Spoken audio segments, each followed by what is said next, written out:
fucks left. No, no. I have no fucks, right? Oh, oh. I have no fucks left. No, no. So fuck off. I'm busy. Bye bye. Piss off. Now sorry, don't cry. Yes. Marvelous. Simply marvelous. You are a delight. Oh, you are a delight, too. It's so magical. I have no fucks left. No, no. I have no fucks, right? Oh, oh. Hello, hello, hello. Greetings, salutations. Welcome, one and all, to an all new, yes, this is new, episode of No Fucks Left with me, Landyn Shaw. I'm alive, I promise. And I have some good things to share, and this is going to be a really fun episode. So without any further ado, of course, we need to do the... What's the word?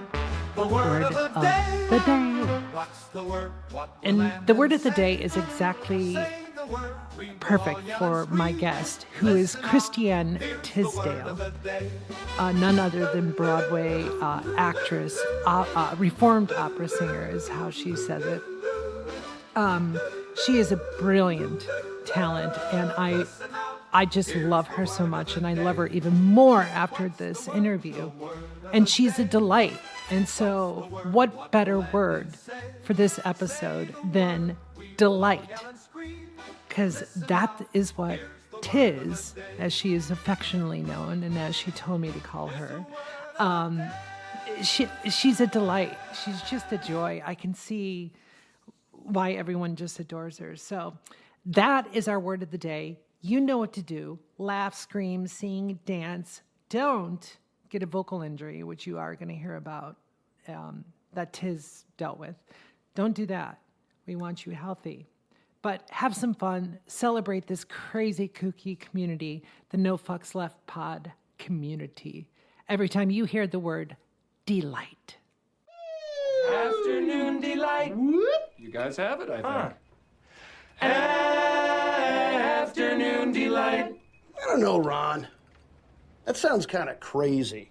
Sounds like you have mental problems, man. Yeah, you have mental problems, man. Yeah, it really does. Man. Afternoon delight.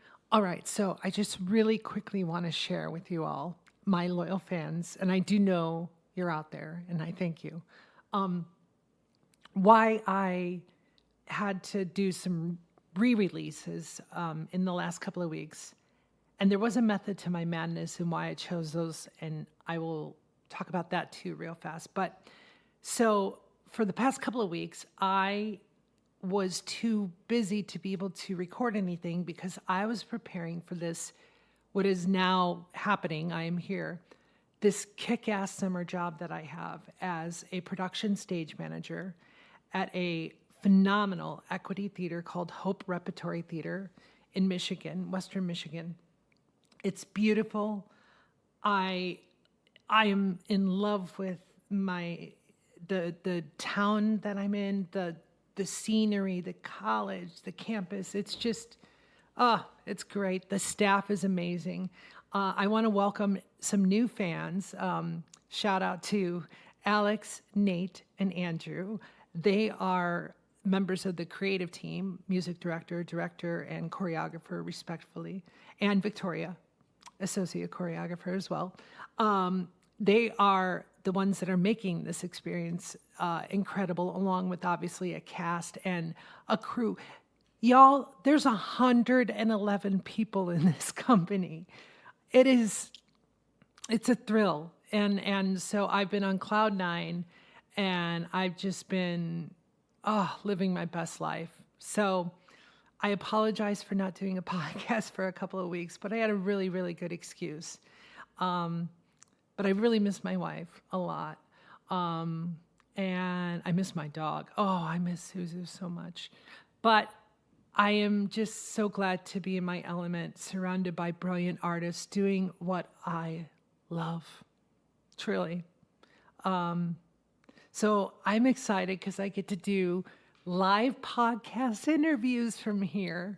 I'm going to get to talk to people that I normally probably wouldn't get to. So I'm very, very excited. I'll be documenting all of this on TikTok. I plan to be very active with social media and just kind of, making sure I don't take this for granted.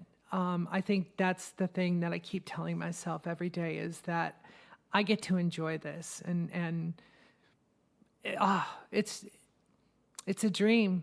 It really is. So I hope that everyone could be as delighted as I am and just as happy as I am. I wish that for all of you, truly. Because we all know it's kind of difficult to find joy or find where you can get that happiness and positivity from. And right now I have it. I don't look at the news because I don't have time. I know what's happening. I see the headlines and I'm thinking about it. Obviously, please believe me, there's not a second that goes by that I am not at this job realizing who I am right now. Believe me. But I feel very safe and that's good. And that's a big reason why I chose this job. And I am so glad that it turned out to be as good as I had hoped. So that's what I'm doing. I'm very, very excited, very happy, and I can't wait to share this with all of you. Thank you, thank you, thank you. I'm so sorry about those non-new episodes. But as I said, there was a method to my madness. One, I re-released Anne Harada's episode because we had talked a lot about the Muni. And that week is when the news broke that the Muni is getting the 2025 Regional Tony Award. And so I just want to say congrats to the Muni. It's amazing and kind of, I'm surprised it didn't happen sooner, but you deserve it, and I'm so thrilled. I think this is so great for the city, especially after those devastating tornadoes. And I just want to say my heart is with everyone that was impacted by those tornadoes. It was scary, and I'm so sorry for everyone, and my heart truly is with everyone, especially in the northern parts of the city where we know aid is often slow, if hardly at all or not at all. And so I just, as someone who has lived and worked in St. Louis and calls St. Louis home, one of my homes, Chicago's my main home, I'm thinking of the city, and I love everyone, and I know we'll make it through this, most definitely. So then I chose last week's episode, Our Bender Robinson, the re-release of that, because I would not have had this guest, Christianne Tisdale, or Tiz. I would never have been able to book her if it weren't for Our Bender. So we talk about Our Bender a lot, but it's because they did Les Mis together. They've performed together, and I should have known anyone that is in and I think I say this, anyone that's in Our Bender's orbit that I've met have just all been spectacular people, truly. Like, they just gravitate to someone, I guess, is equally as spectacular. And Tiz is a delight. I mean, she really, truly is. I knew she was a phenomenal performer. I got to see her perform in St. Louis years ago, Drowsy Chaperone. She was in Triumph of Love, which we talk about. Oh my God, I love that show. I was obsessed with that show. And Susan Egan, and oh my God, I loved it. She's been in Les Mis. She has been with Wicked for quite a long time, which is what she's actually in right now. But she's been with that show a lot, off and on through the years.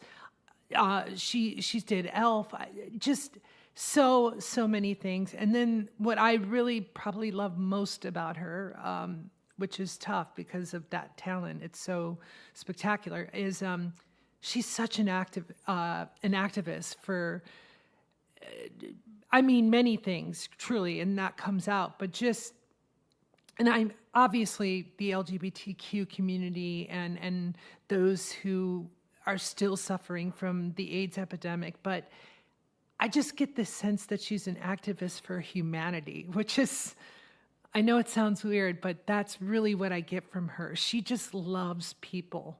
And you can see that. And we had such a great talk, and this story sums it up best because it just totally captures who she is. So you'll hear she talks about this vocal injury that she just suffered, and it was very devastating. And I'm so thankful that she goes into kind of just explaining it all, because I definitely want this podcast to truly be something that can be teaching and educational for those young artists that are just kind of coming up, because I tried to give you way more insights and kind of some of the nerdy stuff, if you will. So my hope is that we are educating here, and I recognize that, I really do. So I was so excited that Tiz was able to go into this and was able to share and willing to share. So I'm not going to ruin it. She talks about the injury, and you'll hear that.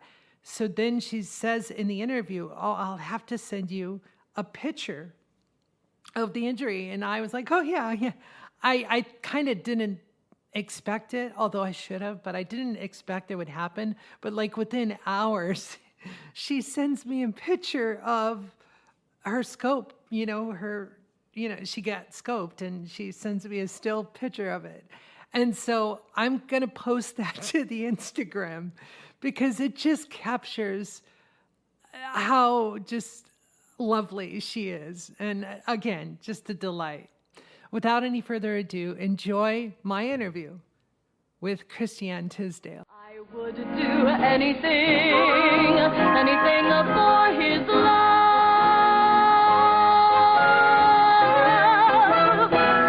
I'd blow the Landyn. Hi, Tiz. How are you?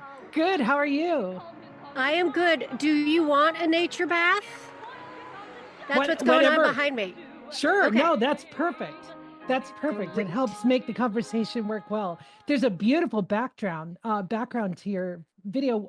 For my listeners, where might that be? You don't have to give obviously specifics, but It's in New York State, New Jersey border. nice. Oh, it's so beautiful. I love this. Thank you. I love this. Yay! How are you?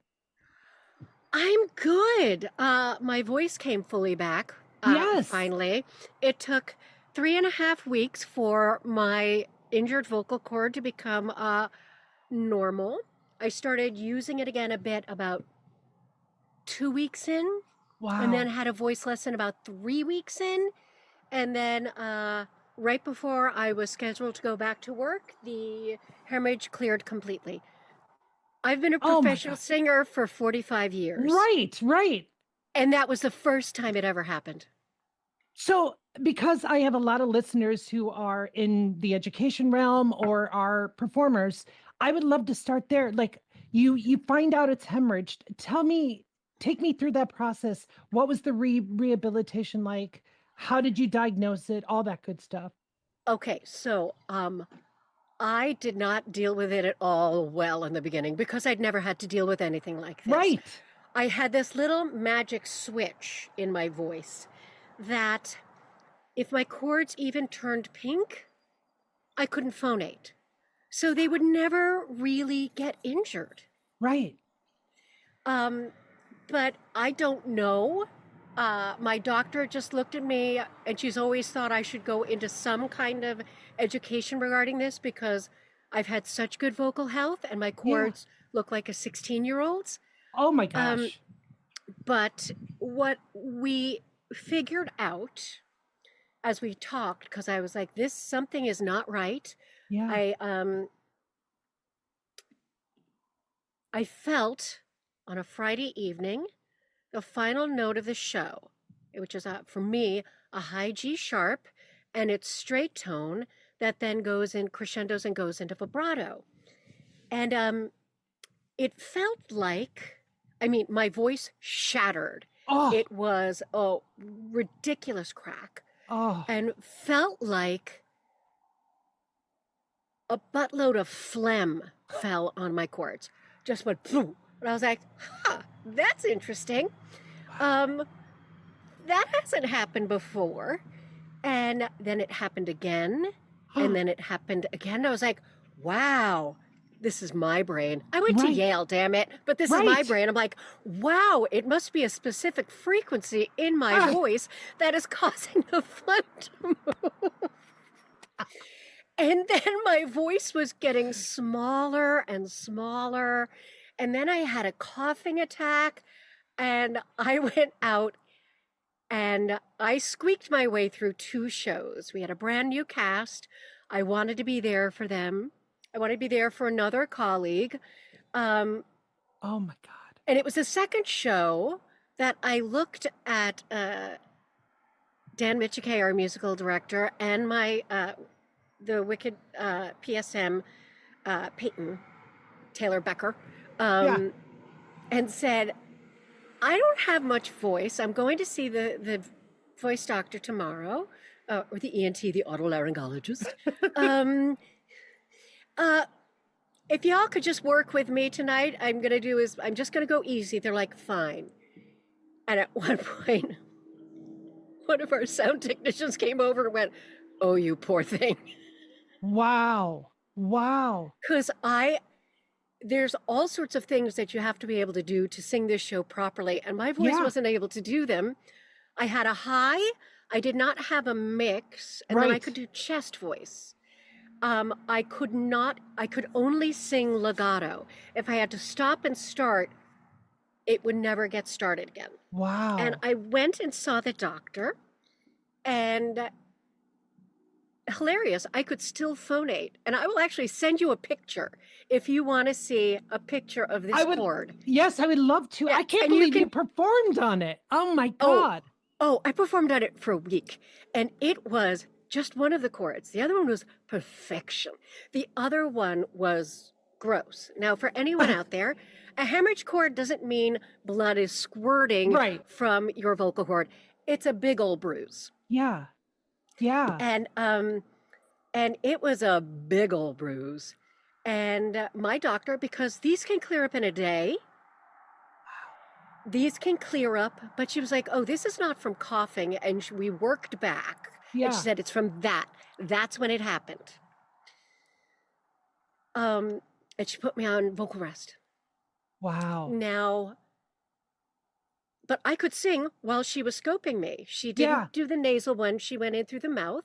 Yeah. And I could go through my registers with my tongue pulled out singing an E. But I'd never seen anything like this. It was horrifying. Yes. And hopefully you'll be able to show it on your radio. But so do you know what the cause of it was? Was it just overuse? Was it a certain note or frequency, like you said? Or, like, I can't say it was overuse. Wow. As she put it, you're an elite athlete. Yeah. Yeah. And things go wrong. Yeah. So it's like an ACL for a baseball Absolutely. player. Okay. Wow. Absolutely. Wow. No one has done anything wrong. It just happened. Now, I can do vocal tricks out the wazoo. Oh, yeah. And I decided, maybe don't do Tizzy and her stupid vocal tricks anymore. Just maybe, That and is so insane. It was. And I went on vocal rest for 2 weeks. Oh. And we didn't know it was for 2 weeks. I kept going back and being rescoped. And it's like, well, it's not gone. It just took its sweet time. It took the time it needed. Yeah. And we didn't rush it. Yeah. My otolaryngologist went on vacation. She sent me to her esteemed colleague. He checked it out and he's like, okay, yeah. And that was 2 weeks. And he was like, you got to start talking now. He's like, we've got to find something it's got to vibrate. Do some, are they called SOVTs? I do them. But it's like. Right. The trills and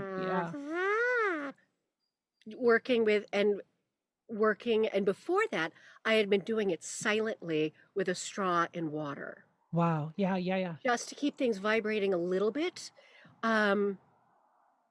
that was at least getting air to pass over them differently. Yeah. And he put me on Arnica 30C. 5 tablets sublingually in the morning, 5 tablets sublingually in the evening.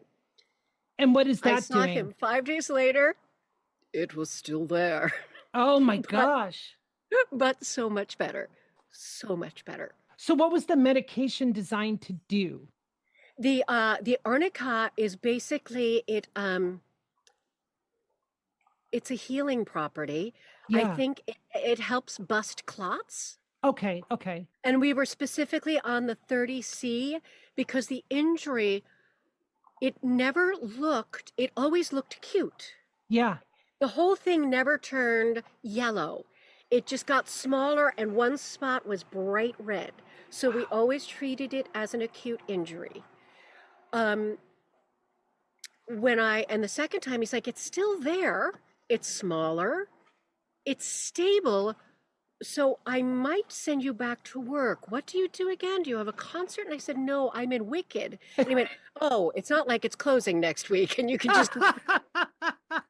I was like, no. And I was like, once I go back, I have to be back. Right. That's how a workers' comp claim works. Yeah. And I was like, and if I were to re-injure this cord, it would be a little bit problematic. And he's like, well, then you stay home. Wow. And I was like, what if I have a voice lesson? He was like, yes, don't go crazy. He's like, but you've got to build back up. Yeah. And I had a voice lesson with my voice teacher, Will Bryan, and it was fantastic. Good. And it was gentle, and it felt like saran wrap had been all scrunched up, and that we were gently pulling it back apart. Wow. And I now sing Mozart every day. In addition, I make sure to go back to my opera training. Yeah. And just so it's something other than Wicked. Right. Which I love to sing. Yeah. It's a beautiful sing, but something else. Yeah.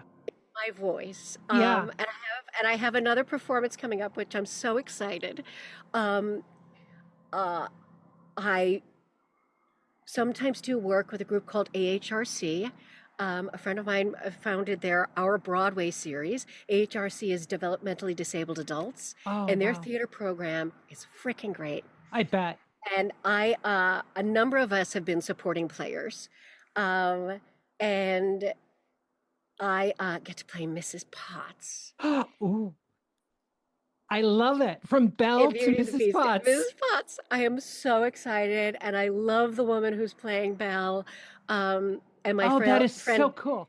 Dale Hensley, who started this program, he's just fantastic. So I get to sing a little of my past. I am so glad you shared all your kind of voice trauma with us, because I'm fascinated by it from the standpoint that I teach a lot. And I always tell all young actors and singers, you have 2 tools, your body and your voice, and you better take care of both of them big time. Self-awareness, making sure if you even remotely feel something. I remember interviewing Christy Cates not long ago on my show, and she talked about having vocal issues and how for us in the industry, that's like, stop everything right there. You know, it would be, for you, it'd be the worst thing ever, truly. So did you ever have fear? Were you scared? What was the mental aspects of that? I was going to say there was shame that I had to get over. Wow. For me, there was shame that I had done something wrong, which is why my doctor's like, you have done nothing wrong. You have done nothing wrong. I know you. I know your technique. Right. I know. I actually love a vocal rest. Yeah. But after 5 days. Yeah. I bet. And the fact, but this was one of the most, you could find out like who the true empaths are in your surrounding world. So I would go in and do a mix of sign language and mime. Yeah. I would try that before I got on my phone and made it talk or type things out.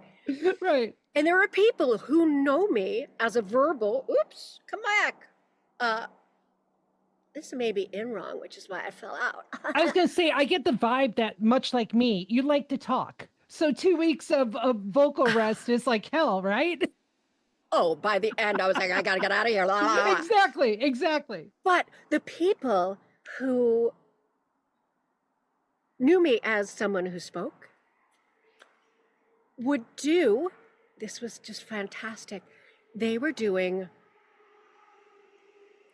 mime back at me. And I was like, you are the most you are That's meeting an me empath. where I That's an am. empath. Oh my Lord. And the one time, the one guy, it was adorable. And I was finding, it was like, you can talk, I can't. And he went, Yes, my wife would love it if I were on vocal rest. It would be a very quiet house for a while. Most definitely. Yeah. Yes. but I I am can the be talker. I can be a very good listener.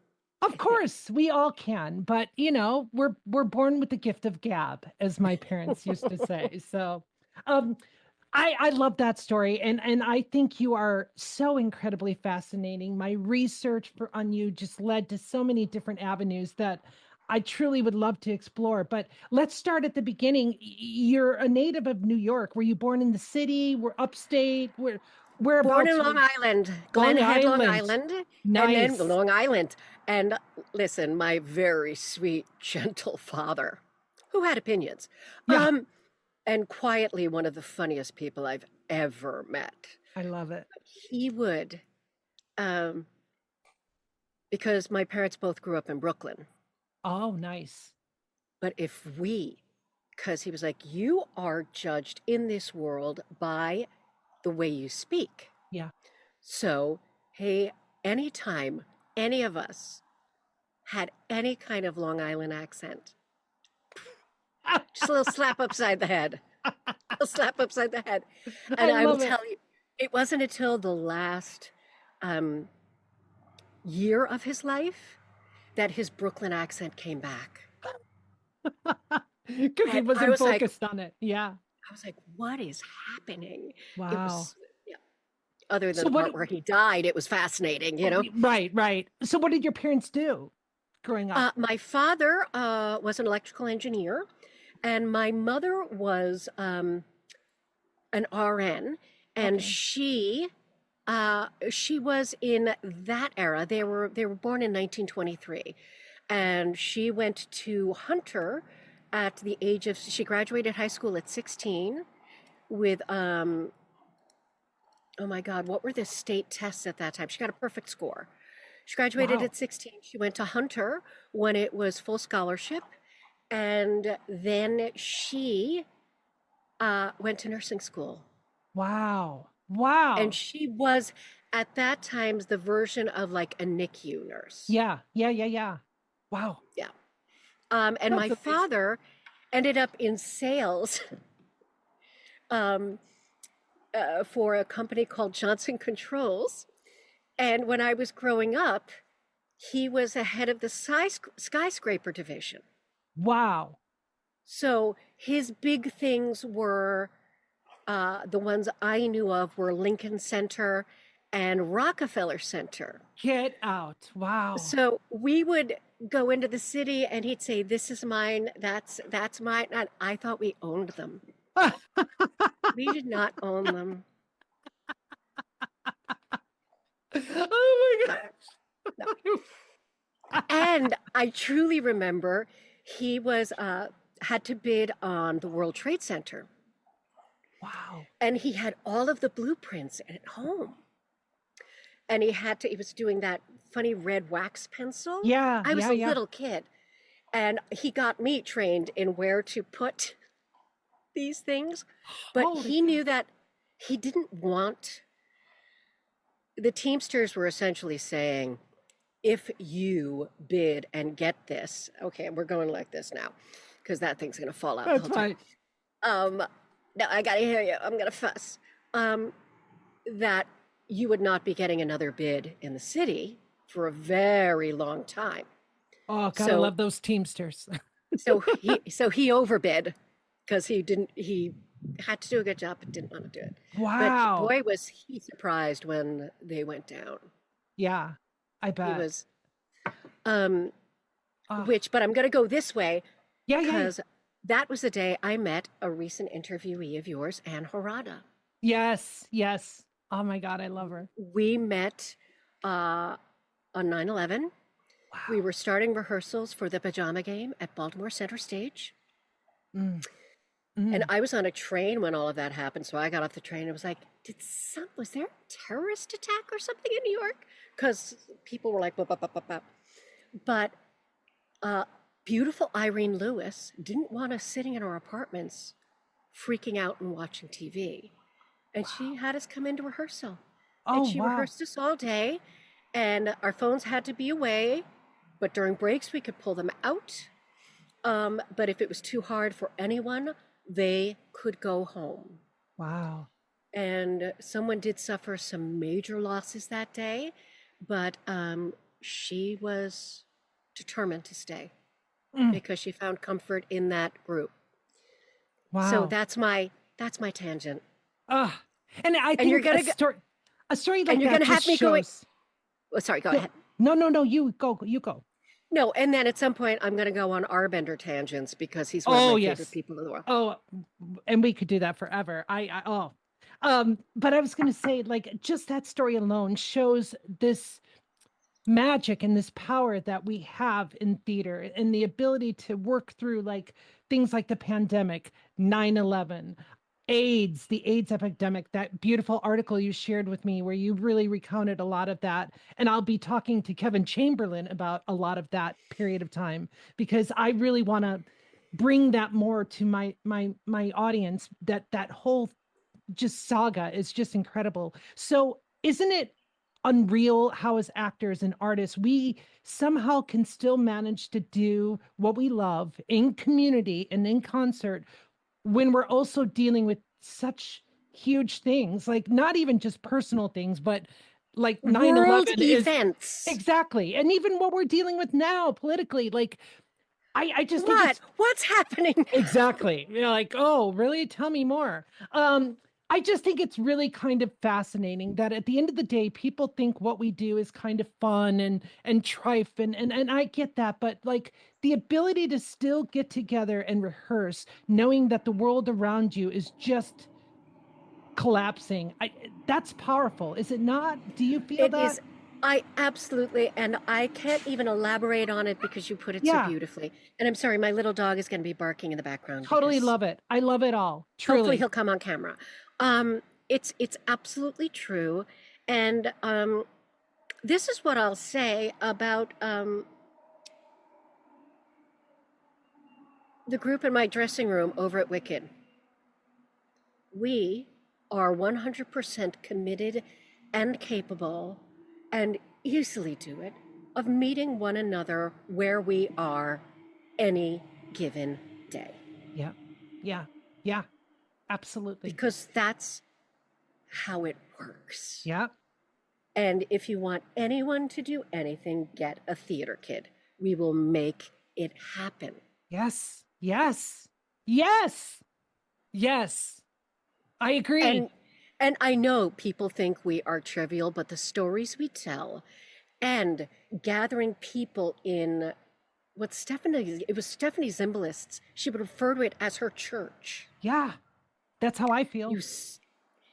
And you gather others and invite them into your community. You become another community and the story goes on. Yeah.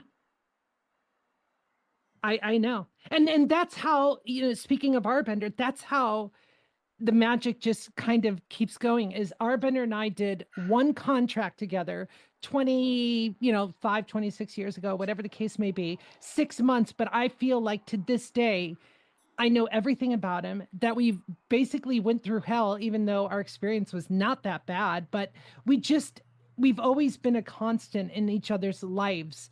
And I just think that too is remarkable, that in this world that we call theater, where because you've done a lot of regional, you come into a town, you do a show for 6, 8 weeks and then you move on. But somehow that experience, good, bad, and different, links you for life. Somehow it's just magical. So tell me what you love about Arbender. We'll turn this into an Arbender. Oh, I want to tell Arbender. So we met on the 2014 anniversary production of Les Mis. Les Misérables. Yes. And we were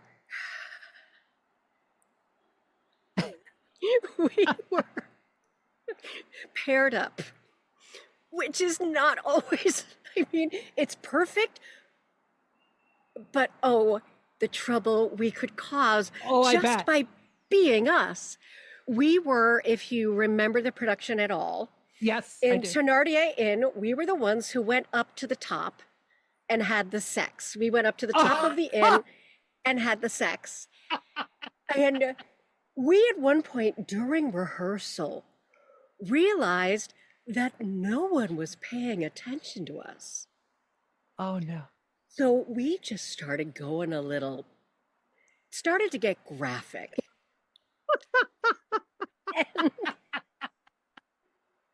Oh my God.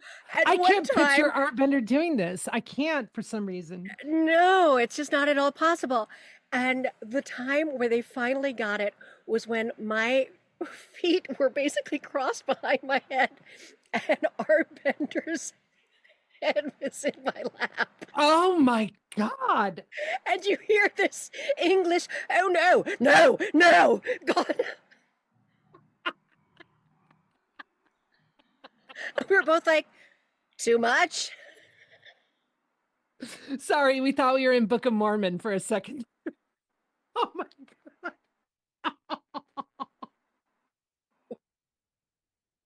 Well, that's a first. That's a first. That's never happened. I'm going to blame it on me and my computer getting hot outside. No, it's totally fine. It's one of those things, we'll fix it in post. It's all good.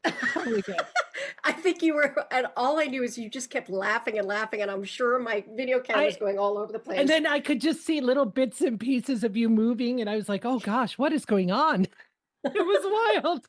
I loved it. I love it. It's live theater. It's live podcasting. Yeah. So when I left off, so he had been in The Lion King, and so he knew some click talk and knew it well. So he would earnestly sing, "Drink with me, 2 days gone by."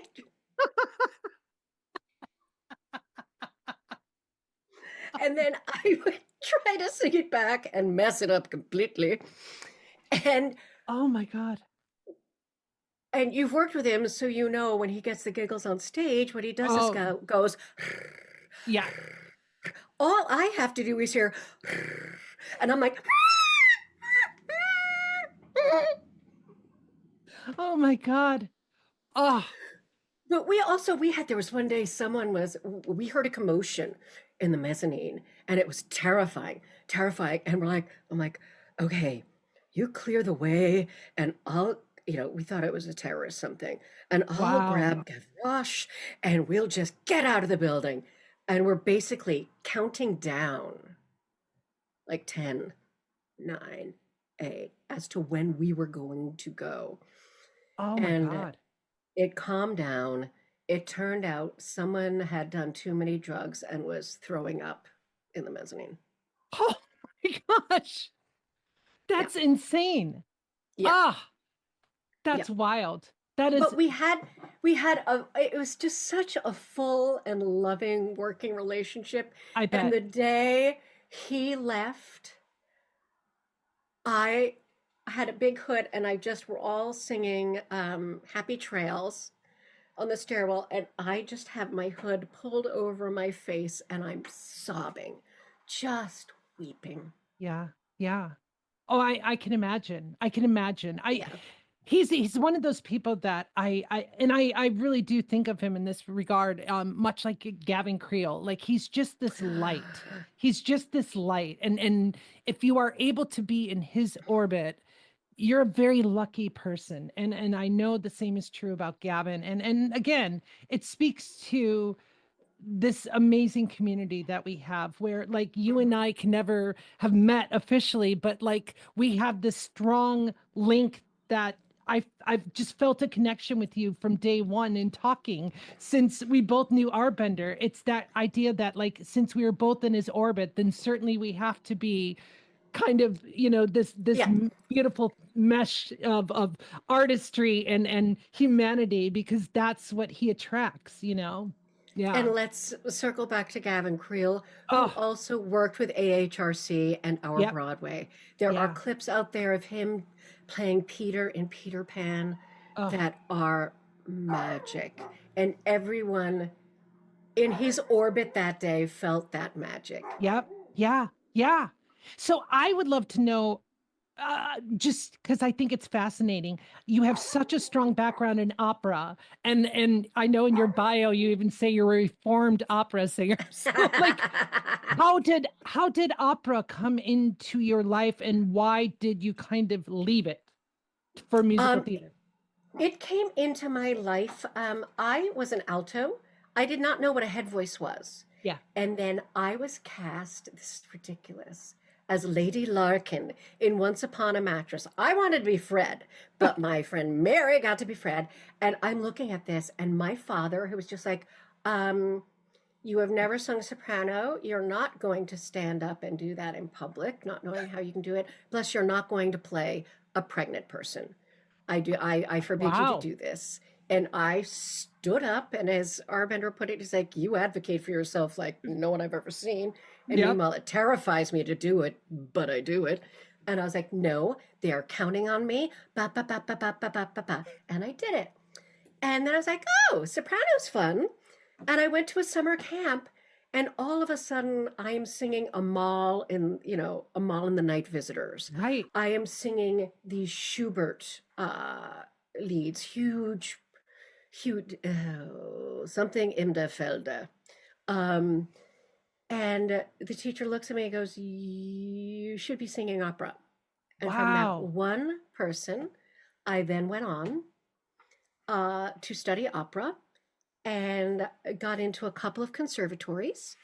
And then I sang a solo at an All Southern Connecticut State Choral Concert that Fenno Heath was conducting. He was the conductor of the Yale Glee Club. Oh my God. He afterwards said to me, what are your grades like? And I was like, they're great. I'm fifth in my class. And he's like, how would you like to come to Yale? Wow. Oh my God. And that's what I was like. And I thought he was kidding. Yeah. And then he called my guidance counselor, they called my guidance counselor the next day. And 2 months after admissions had closed, and I had never taken achievement tests because I was going to go to conservatory. Right. I applied and was accepted to Yale, and thus came 4 years of playing catch up. Wow. Because there were some smarties, and there remain some smarties, including Judge Boasberg was a classmate of mine. Wow. Oh my God. So were we you all just cheering him on? Were you in the headspace that the universe is clearly giving me a sign that I should be going to Yale? And did you just go with that? Okay. I absolutely just went with that. There were times, truly, there's a picture of me, all 98 pounds of me at the time, sitting in a laundry basket with a bottle of Yukon Jack and my calculus book. Because I was 3 weeks behind because I could not figure this stuff out. And that bottle of Yukon Jack, I did not get out of that laundry basket until those 3 weeks were done. And I think the only reason I got through it was that bottle of Yukon Jack.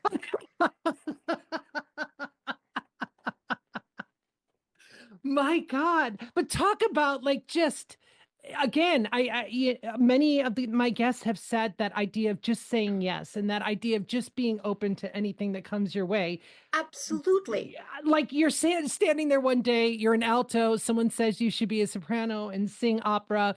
The next thing you know, that same person is saying you should go to Yale, and you're just like, Okay. Boom, boom, boom, knocking it out. And then Wow. that kind of thing, it stopped because I had fallen so in love with opera. And I got really grabby with it. I clung to it. And even I studied with a woman named Beverly Johnson, who was Renee Fleming's voice teacher. Oh, wow. I would often hear, why can't you be more like Renee? And I'm like, this is not helpful. There were many other unhelpful things said. But she would say, I think you are a music theater performer. And I was like, nope. Wow. Nope. And I did some lovely apprenticeships, but it turned out kind of around the age of 29, 30. My mother, very clear human being, basically when I was 29, she's like, if you're not making any money at this by 30, you may want to rethink. Wow. And, Okay. Yeah. And I ran into someone who introduced me to the agent, the late, great Brett Adams. Oh, what? Yeah. Wow. And I went and auditioned for him, and you sang in his living room. Yep. And I was having such a good time. And I just plopped down on the floor and said, I like it here. Can I stay? And he's like, I don't know. He's like, I have to hear a monologue. Holy cow. So what was it about opera that you initially fell in love with, that you were so precious about? Was it just the language? Was it the entire art form? Was it? It was every aspect of it. And and it was not when I was making the most beautiful sounds. There was almost a primal urge to it. Wow. That I loved.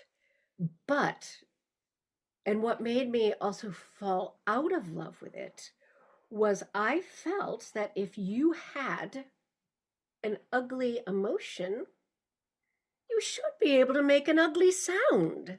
Sure. And that was not to be. And it started to feel more like an art form about perfection. Yeah. And that's what it was for me. Yeah. And I'm one to see how big of a mess can I create? How big of a journey can I take people on? Yeah. And then sew it all back up at the end. Yes. And that makes complete sense. I was going to ask you, you're literally the first opera singer I've ever been able to speak to. And for whatever reason, it's not an art form that I have necessarily gravitated towards. I do have an appreciation for it. I do love seeing some operas, but my problem is exactly kind of what you said. It screams so false to me.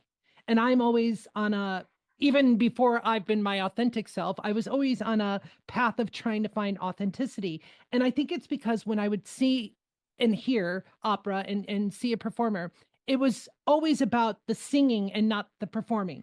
And not the acting, if that makes sense. And meanwhile, there are some people who do it so beautifully. Yeah. And when that happens, oh my Lord, it's just stunning. Oh, I agree. So is there a technique in acting for opera? Like, do you learn acting as part of your training? I went to Manhattan School of Music for voice and opera. My undergrad at Yale wasn't performance-based. It was music theory and music history, which was very embarrassing the other day when I forgot that an oboe is not a double reed. It's a single reed. Made a bit of a ass of myself in front of colleagues. I was like, oh yeah, it's a bassoon. It's a bassoon. But yeah, there was acting for opera singers. Yeah, there were classes. And what's talked about? Like I couldn't tell you. This is 40 years ago. Yeah. I had a full-time job while I was at Manhattan School of Music. I don't. But was acting really was there a strong emphasis on the acting, or was it, as you said, more about the perfection of singing and interpreting the song correctly and hitting the notes? Okay, yeah, that's what I thought. Yeah. That's what I thought. Yeah. Yeah. I excelled in things like acting for opera, diction. Oh my Yes. lord!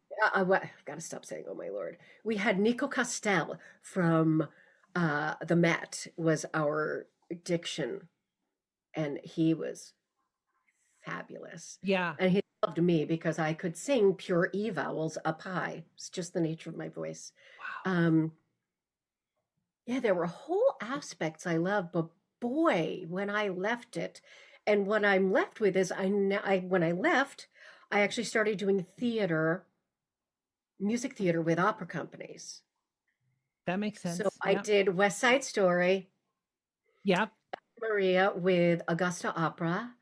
I did The Beggar Woman and Sweeney Todd with Roanoke Opera. And I did, in 2004, 2005, I did One Touch of Venus. Oh, yeah. I read, yeah. With the Northern Arm of English National Opera, Opera North.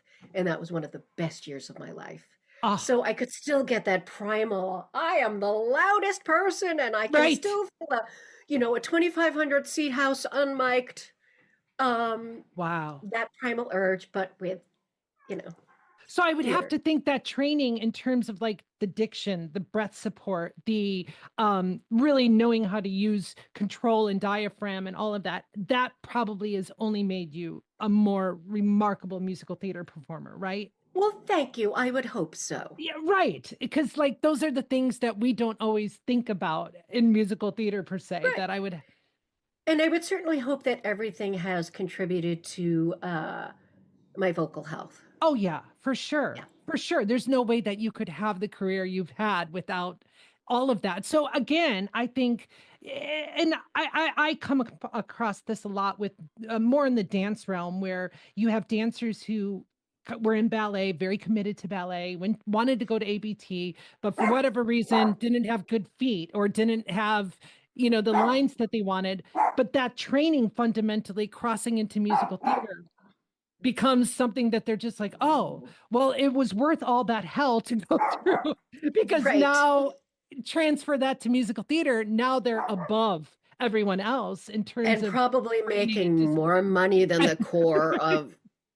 Right, absolutely. So it is a happy accident where someone like yourself has that strong opera training that then gets into theater.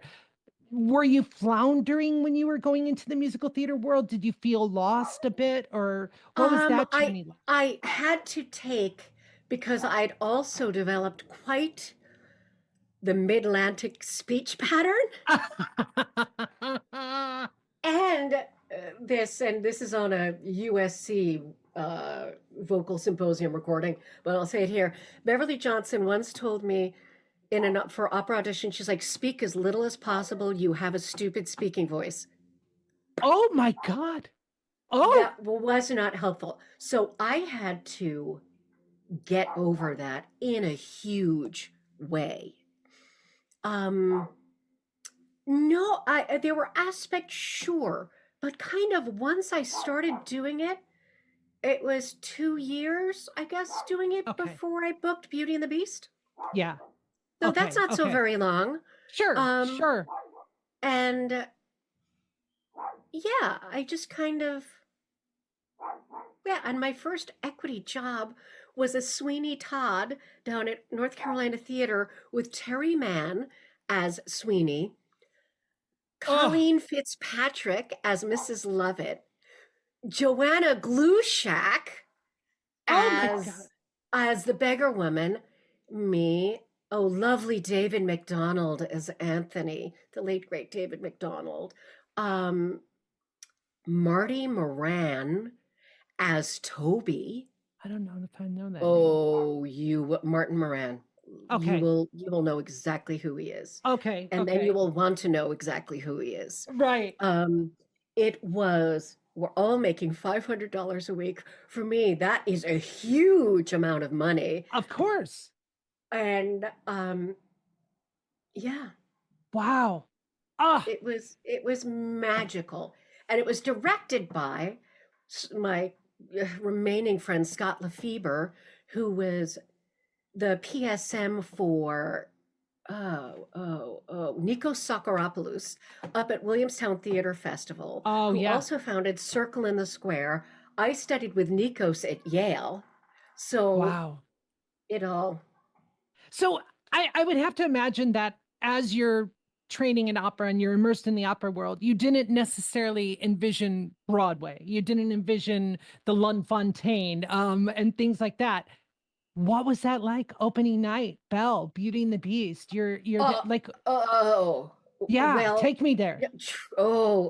Truly, I was the broom. You know, and when I got there, I was originally the broom. Right. And when I got the contract, I laughed, saying, "What am I, a dustbuster?" And they're like, "Close, older style. You're a broom." And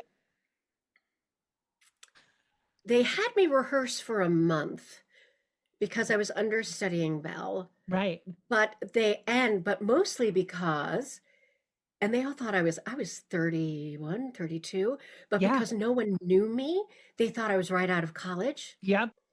Fantastic. But they were changing the blocking to match the tour. So I learned the old version of everything, except I didn't have any Belle understudy rehearsals at that point.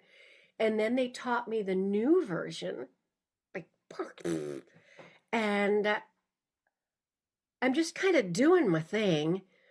And what happens is I'm going to call it a cellular shift. Yeah. And everything starts vibrating differently. And I loved one of the dance captains, or was it Joni Swing, who said no one kind of knew why, because I lied about my height. I was 5'7", and Belle couldn't be taller than 5'5", but I was like, sure, I'm 5'5". Wow. And then they're like trying costumes on me, going, that's ballsy. That's good. Good for you. But when I came out, because I was, I think, the first one out for Be Our Guest, with my little dustpan hands and whatever, they were like, that was the moment we knew exactly why you were hired. Because I was like, wow. It couldn't have been more exciting. I bet. And then less than a month in, I had to go on as Belle, and I basically had a day with a PSM, and 8 hours with a dance captain, and they're all out of town. Right. And there's the lovely stage manager and the assistant dance captain going, "Do you know it?" Wow. And I was the only one who had been trained at all. There's a brand new other understudy. And I was like, yeah, sure. And I was as calm and cool. I'd never met the Beast. I mean, there are so many things. But the associate director came by and he's watching me and he was like, okay, here's the deal. Don't act. Whatever you do tonight, don't act. You are a girl in a blue dress lost in the palace. So it's the Palace Theater. You are lost in the palace. Wow. And I was like, okay, great. That's what I'll do. And again, I see Joan. And I was like, Joan, I'm not scared. I'm not nervous. I was just like, okay, there's a thing called denial. And sometimes it is very, very helpful. I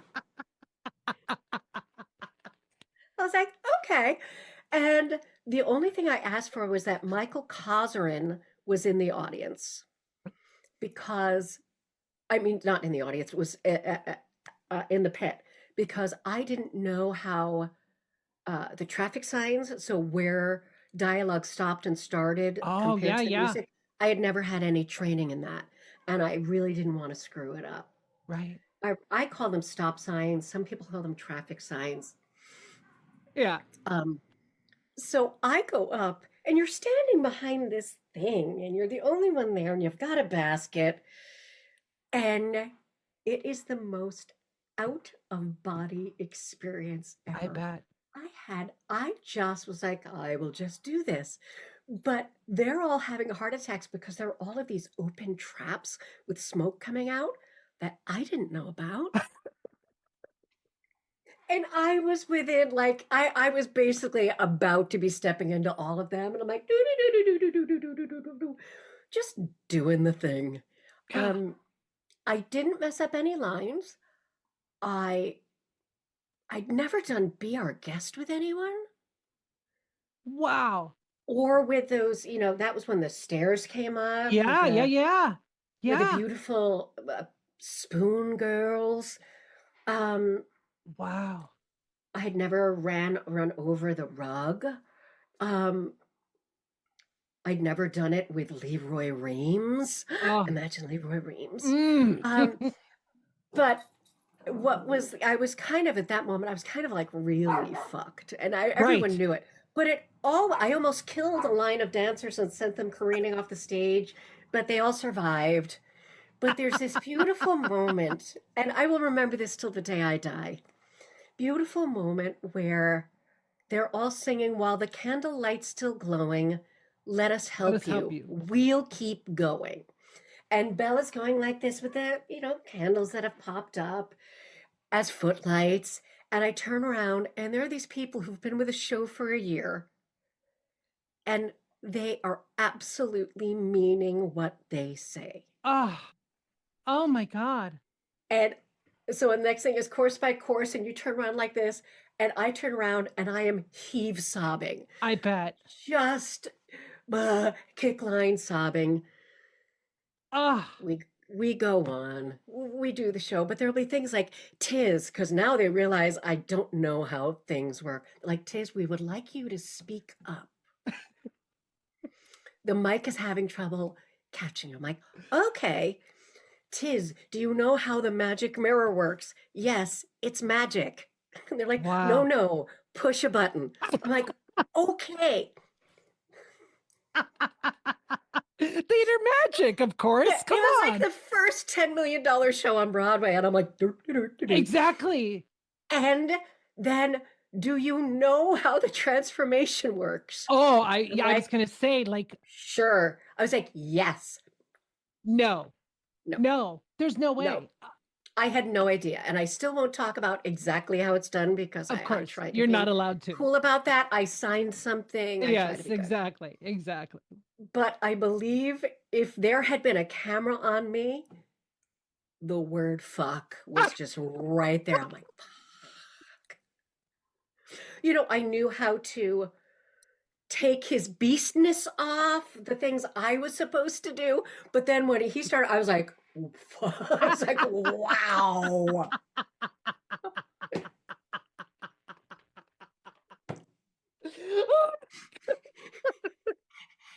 And then turns out I knew two people in the audience that night. They were just there.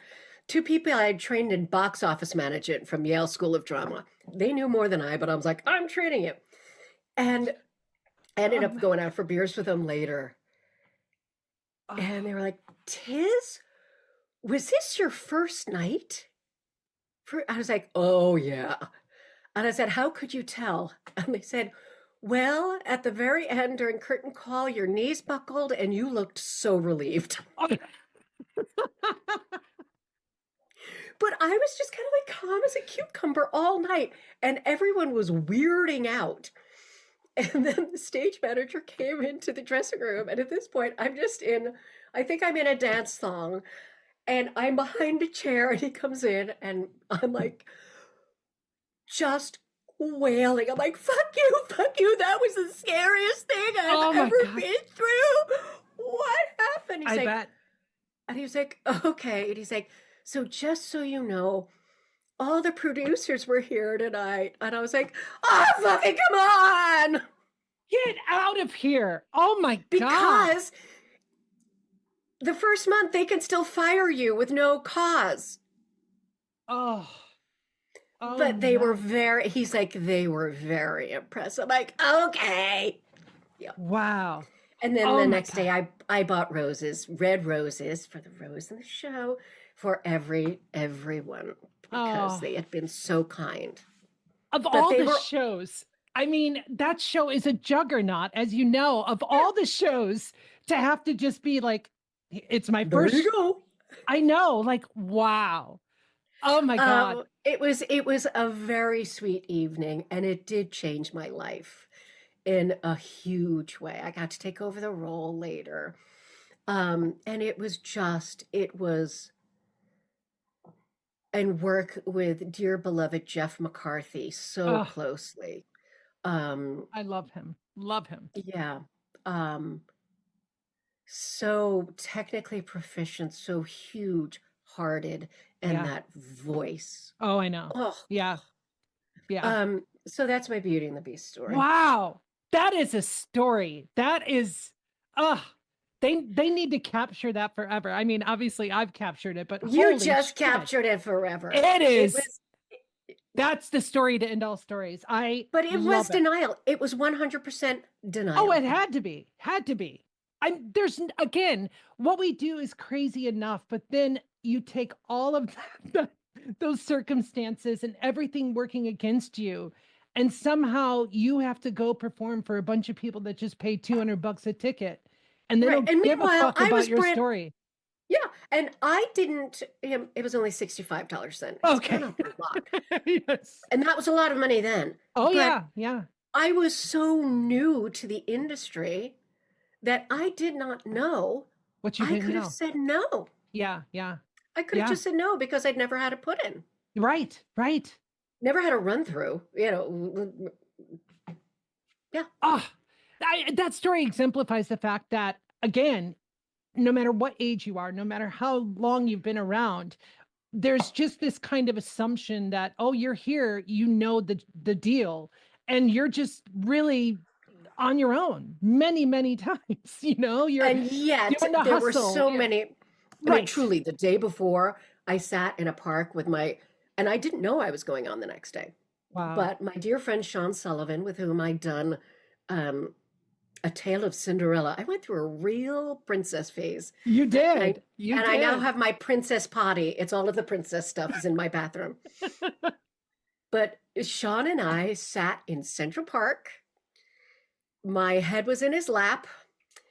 And we got stoned, and we went through the entire show. Wow. Wow. The Yeah. day before. Wow. The day before, I had a weird feeling. Oh my God. Ah, you And are then remarkable. he shows up as a crew member at Wicked. Get out of here. Oh my God. It's just it's the best. It's the It best is. industry. It is. It really is. We're like this one big dysfunctional family that loves each other in a way that no one will understand ever. And we're working very hard because we're working very hard not to call it family at work. It's Right. a community. Right. Because Right. there's some things where I was like, yeah, family means a lot of things to a lot of people. So Right. we're going to go with community. Yeah. Yeah. Because it certainly cuts out the sibling bickering, Yes. Yeah. Yeah. and the sibling rivalry. And in a community, you're always rooting for each other, which is what I think is the most remarkable thing about our industry, is that you'll see each other at an audition knowing you're up against each other, but at the end of the day, we truly do have each other's backs at the same time. So there's competition, but there's also this reverence and this respect that we all have. Mm-hmm. Oh, Yeah. absolutely. I remember going in for, it was a Titanic tour, and I ended up booking it. Oh, But going in for my final callback, and I run into a friend who's going in for the same role. She's been doing the show on Broadway in a different track, and she really wants this. And she is so stressed out that I just sat there. I spent all my prep time calming her down because she was in such a jam. wow. Yeah. Wow. And then I went in and gave a great audition. I don't know why. Um, and it was lovely. I could totally see why R. Bender clung to you. You are hilarious. Absolutely hilarious. You're such a joy. I would be remiss if I didn't ask you And about... you are the most positive person I've ever met. Are you this positive off camera? Yes, I really am. Positive, affirming. You are a delight. All of it. Yeah, I feel bad because when I interview these people that I have admired for so long, like yourself, like Anne, like Kevin Chamberlain, I am a fan first. So I'm just like drooling at the fact that I get to talk to Tiz first and foremost. And then it's like, hey, I know you don't hear this every day from our community members. You're amazing. You're a brilliant artist. And I just feel like that's so important. I really do, because we all know that the reviews and the critics and our agents and everyone can beat us down and bring us back down to earth. So I think it's good every once in a while to be like, hey, someone sees you and you're remarkable. You know. Thank you. And my agents see me, and hey, I did Triumph of Love with Kevin. I was just literally going to ask you about Triumph of Love. I would be remiss if I didn't. The bee's knees. But before we go into that, I have to say, so yes, I started with Brett Adams, and then the company split apart, and I went with Hardin Curtis. Kirsten Riley, and who became Hardin Curtis, Kirsten Riley. I have been with the same agents my entire career. Good for you. Good for you. I could never imagine. The split from Brett Adams was rough. Well, that was a hard one. That was heartbreaking. But the two women who left were there and mostly in charge of me. And yeah, that's such an important relationship. They stuck with me during hard times. I will pay them their time. I'm 5 years into Wicked. I pay them their 10%. Hell yeah. They agents don't get enough flowers and accolades for what they do. This whole thing is about relationships. Oh God, yeah. Documentary industry about relationships. Yes. Yes. Yeah. But Triumph of Love, that was a pisser, right? So I don't know why, but for whatever reason, that show just spoke to me when it came out. I devoured the cast album. I loved it. I really did. I don't know why. I just thought it was really unique. F. Murray Abraham, like, are you kidding me? So tell me. Did you know at that time? Did you know when that came out? Did you know you were intersex? No, I didn't. Okay, at that time. I didn't. No. I don't know why. Again, but I have weird tastes. Like the shows I like generally are not the ones that everyone loves. Right.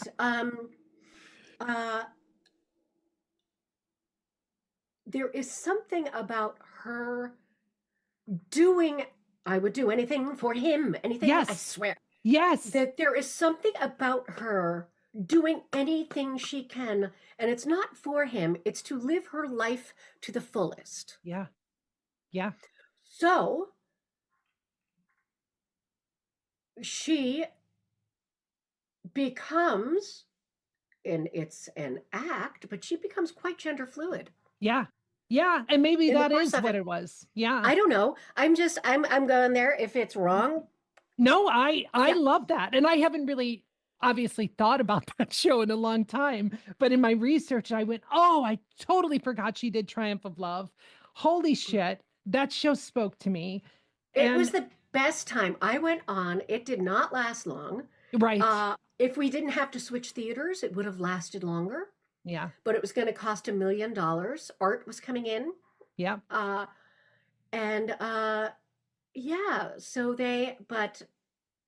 I was the only understudy for Susan.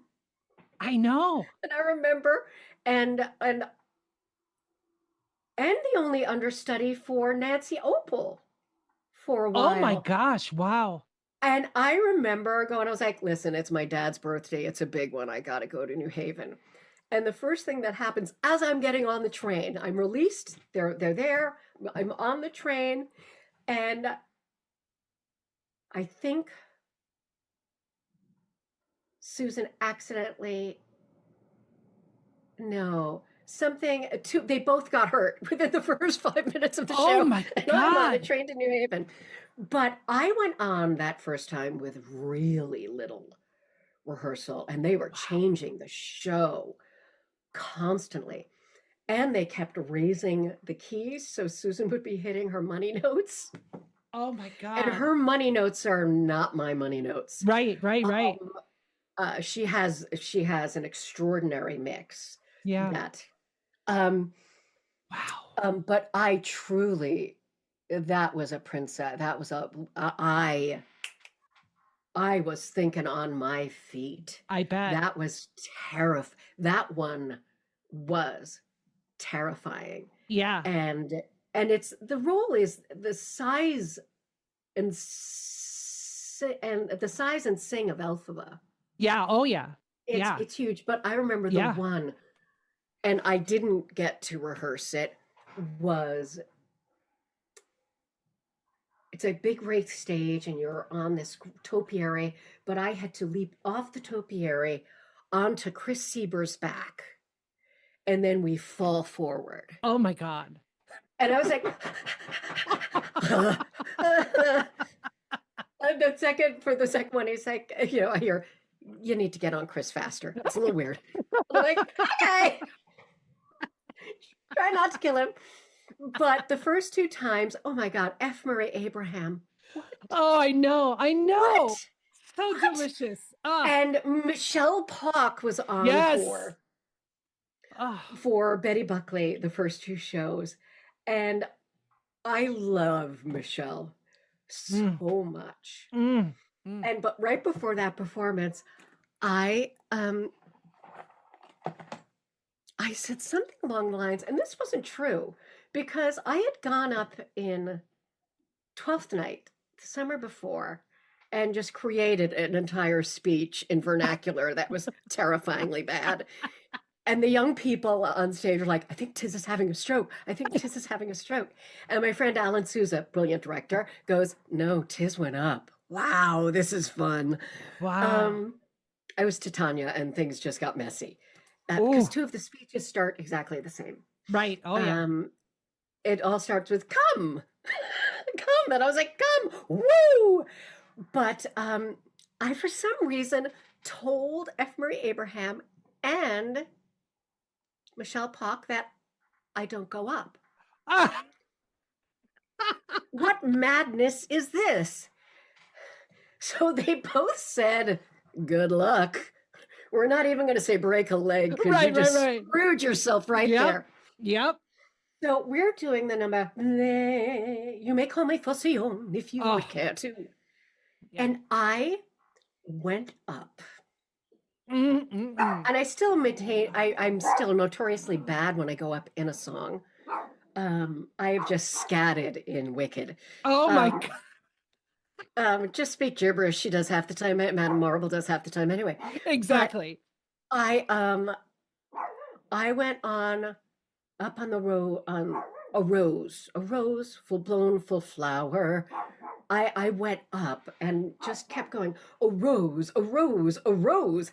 And Michelle Pock is looking at me like, well, get yourself out of this one, kid. Yep. And I somehow got back on track and got the laugh. Wow. But there is a big kiss between Hesione and Fosillon, Princess Leonide, at the end of that number. And she was like, I was going to slip you the tongue, but you seem to be just struggling a little bit already, and I didn't want to throw you for the next scene. I was like, thank you. That was very kind. Oh my God. See, that's a show that encores or someone should definitely do again, because I think more people need to know that show. What an extraordinary cast. Oh my God. Oh, it was Roger Bart. Yes. I know. Like, I know. More people. Am I leaving anyone? Show. Did I leave anyone? No, I left. No. The standbys were all great. It was just,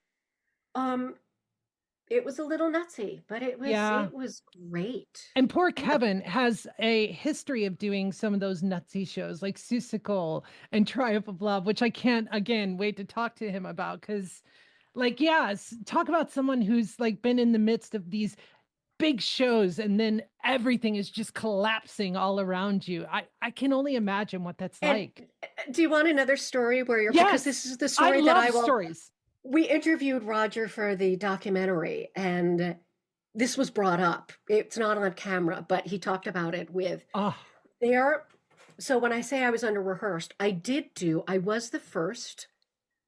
And Susan warned me, God, what a beautiful colleague she is, and always will be. ah, She was not available to do the first Act 2 run through. oh my So gosh. she looked at me and she said, she said, have they told you yet? I said, no. She's like, study up. And I did. And then a few days later, they tell me I'm doing it. I'm like, great. Didn't say Susan told me, because that's not her job. Exactly. And so Exactly. you protect one another under Yep. these circumstances. Yeah. And I got up and we only did 3/4 of Act 2. But I got up and I was doing it. And we had to stop at one point because something went wrong, but then we continued. And I got to do what I call Leonide's turn. So that I am Leonide, see, Yep. Yep. and I do it and I finish. And Roger and Kevin are in the back of the room and they start banging on these lockers we have in the Yeah. back, yelling and banging on the lockers. Murray Abraham, again, I mean, what a scene partner. What Oh, a I bet. beautiful, Oh. extraordinary, dense actor who brings such light. He's just crying. The room erupted. Wow. And I will remember it to my dying day. The Wow. generosity of everyone in the room. Ah. Ah. I love it. And Jeff Stock, who wrote this beautiful piece so soon out of getting out of Yale. Yeah. Wow. No, it was, and Roger's like, yep, we banged the lockers, we did the thing. God. It was so sweet. It was so sweet. I love these stories. Truly. Thank you for sharing these, because this is a community, the Broadway community, theater community, that I have relied on since I was 5 years old. So for 46 years, Broadway and theater has been that safe place for me. It's been that world that even when, before I found out I was intersex, I clearly knew something was up, just didn't know what. I just always felt safe. I always felt somehow seen or heard in cast albums and in just singing those songs and performing them and doing them in my yard, or I did Starlight Express in my driveway. Like it was this amazing place. And so to be able to now be in the community, not necessarily Broadway yet, hopefully someday, but Come on over. I know, please. Like I would love to play Madame Marble in Wicked. You Like, would be, I don't. that would be a dream. And I had lunch with Steven Schwartz once, because I'm that person. And he's like, hey, you should give me a cassette or a recording of you doing Fiyero. I think you'd be perfect. And I was like, oh, I don't really want to be that role. But I couldn't necessarily tell him at the time. I wanted to be Elphaba, of course. But now I love Madame Marble. I think Madame Marble is so beautiful. Get back in touch with him. Well, we'll have to see. That's a long, long way ahead. But I can't thank you enough for the stories. I can't thank you enough for your time. And as you know, I end with 3 questions. Okay, but I'm going to ask you before you start. What is your biggest dream? Oh, wow. Wow, such a good question. Honestly, I think more than performing on Broadway, I want to direct on Broadway. And so I would love to direct a show, an original show. Yeah, that would be my biggest dream. Yeah, that'd be huge. And we'll see what happens. Okay. So as you know, because you're a fan of the show, which I love, I have 3 questions I ask every guest. Number 1, what do you currently, Tiz, have no fucks left about?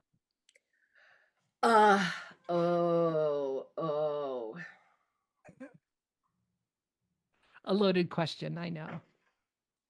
People who cause drama. Oh, yes, yes. I was like, and done. Yeah. I Amen. can't say this administration because I care too much. Right, exactly. Yeah, I get it. Yeah. I get But it. no, people who just cause unnecessary drama. There Yeah. are ways to do it with it. I mean, life's dramatic enough. The drama finds you. No shit. If it's yeah. meant for you, it finds you. So don't create it. Yeah, I am so with you there. Again, I talk a lot about this idea of pride, and someone like yourself who's so well seasoned and done so much. There seemed to be this period of time where it was not in vogue to talk about yourself or things, that you accomplished. And I'm trying to get rid of that. I want all positivity again, as you've noticed. So what are you most proud about, professionally or personally? What fills you with immense pride that you have accomplished? Right.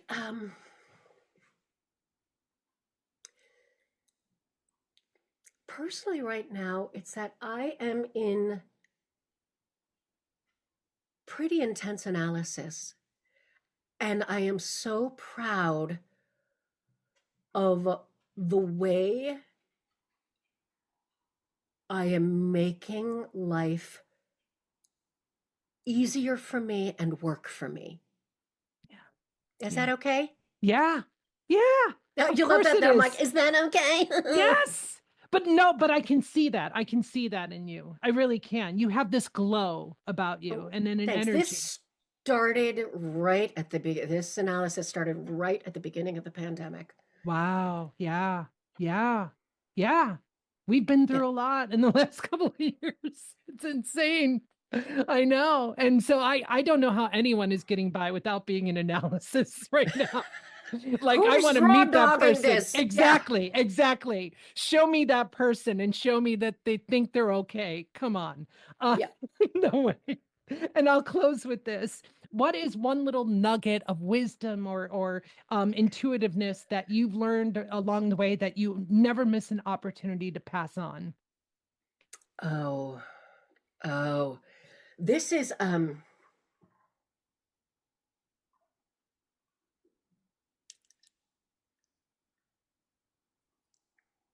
listen to your instincts. Get as clear a conduit to your instinct as possible and listen. Yeah. It is speaking truth. It is speaking fact. It is speaking reality. Yeah. And again, based on this interview, I can tell you've done that your entire life. You've totally been listening. And the trouble I get into, because that got blocked for a while.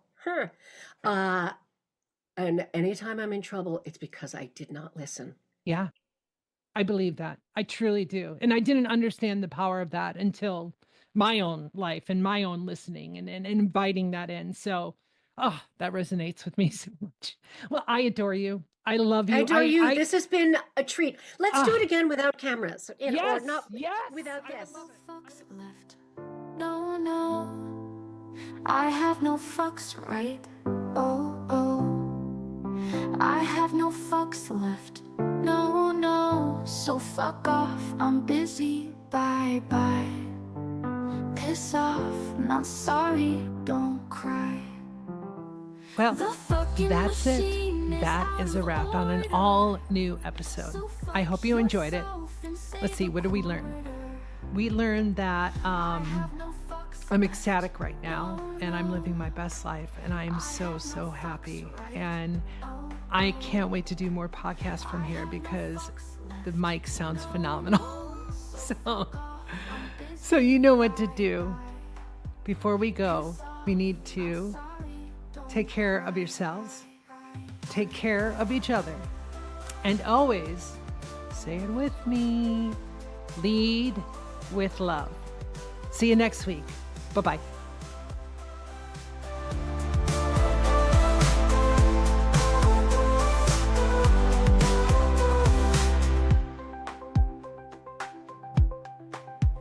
No Fucks Left is a presentation of Transplendent Media.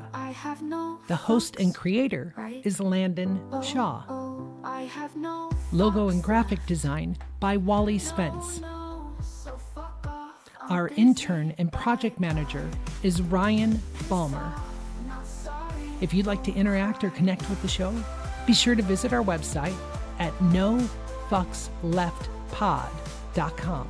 That's nofucksleftpod.com. As always, you can always click on any of the links in the program notes to find out more information about the show, Landyn, and our guests. Thanks. I have no fucks, right? Oh, oh. I have no fucks.